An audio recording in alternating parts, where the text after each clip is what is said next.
If you're from Oklahoma, you know that this time of year is commonly called tornado season. So you'll see, I'm sorry I'm not so organized, these are some pictures of tornado season.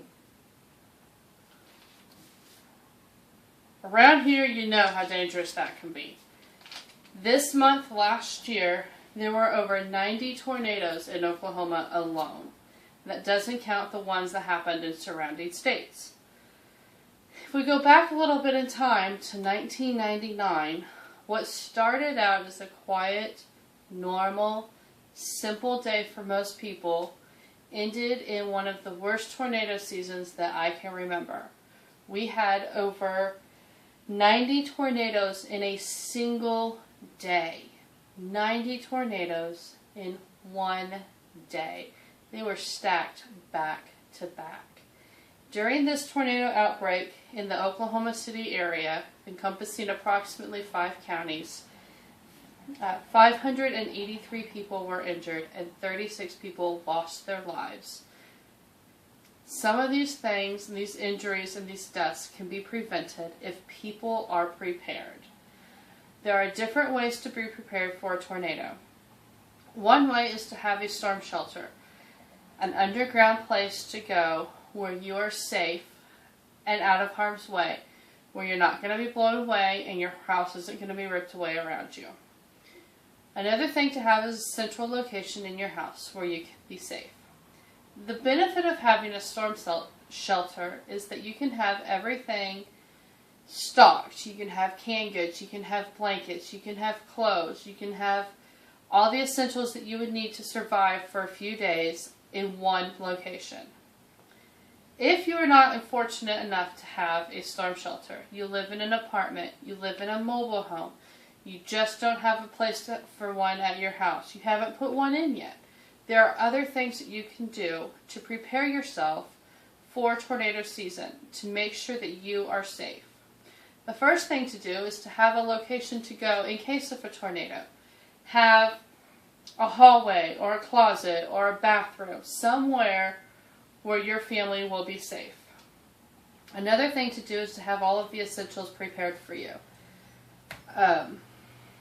This can be done by acquiring a simple backpack and placing inside that backpack things that you would need to have at a moment's notice. This backpack can be stored under a bed, in a closet, or hanging next to a door, or in the cabinet next to your safe place.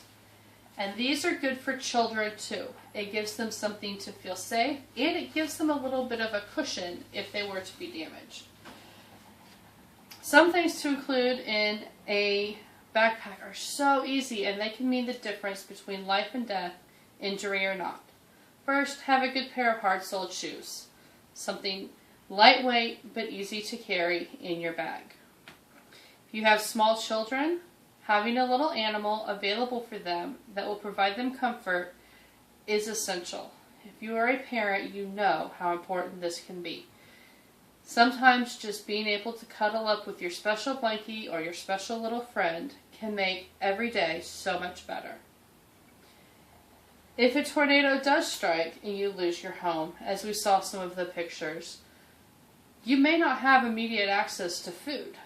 And if your home has been destroyed, chances are the grocery stores or the gas stations around you have been destroyed too. A good example of that was when the F5 hit Joplin 2 years ago. Everything for over a mile wide and all the way across town was gone. No restaurants, no gas stations, no grocery stores to run to. So in your backpack, some good things to have are a bottle of water and some easy to get to snack items. Granola bars, graham crackers, things that are self-packaged, that are easy to open, that can get you by for a couple of days. The other thing about tornadoes is they don't always strike in the day. So having a working flashlight in your backpack is essential. You can flash it on and off to signal for help. You have it to dig your way out. You have it to look for the hazards on the floor next to you. Something else to have is a sturdy first aid kit. Mine doesn't look like your traditional first aid kit, but it's got all the essentials: Band-Aids, Neosporin, and ACE wrap. Simple things that you need just in a quick time of need. It's also so important when you have an emergency to have all your medications. Many people are dependent on medications every day. Without them, they don't live. So have a bottle. Take the bottle from last month, put a couple pills in it so you have a supply set aside just in case. Another thing to have, especially if you're packing a bag for children, is a picture of family. If you have this picture of family, your child is injured or unable to talk, they know who they belong to. The emergency workers know.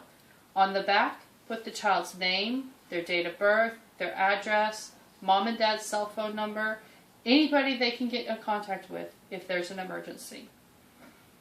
It's also good to have a list of medical conditions, allergies, laminate it, stick it in the bag, it's good to go. Something else to keep in mind is a change of clothes. I mean, how many of us sleep in a flimsy t-shirt at night, and if our house was blown away or there was an emergency, we'd like to have a pair of pants to put on or a clean outfit to put on, or after all this is said and done, just to be able to change into something clean would be beneficial. Being prepared for tornado season doesn't have to be stressful. It doesn't have to be a last-minute game when the storms start to roll in. Being prepared means being prepared early. Have the backpack put together so that if anything happens, you can grab it by the handle and head to your hiding hole. Don't let tornadoes catch you unprepared. Don't let it be the worst case scenario. Have a plan. Have something ready to go in a moment's notice that you're happy with. Thank you.